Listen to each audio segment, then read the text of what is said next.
So this is our power connector.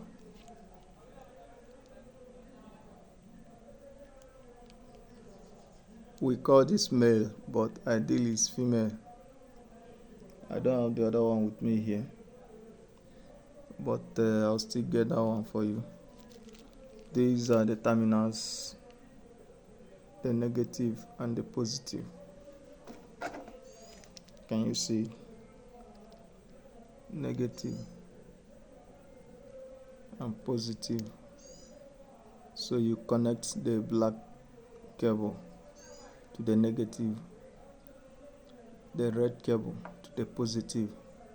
Then this one will be plugged into the camera. The cable goes straight to your power pack.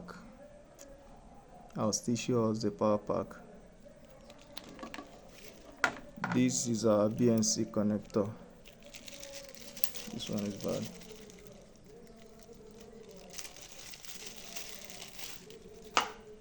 This is our BNC connector. The same thing. It has negative and positive screw.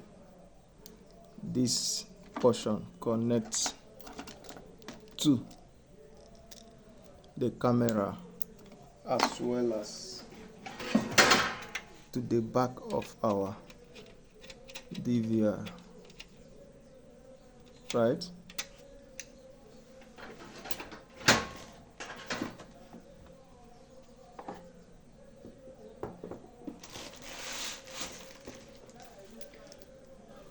So that's it for now.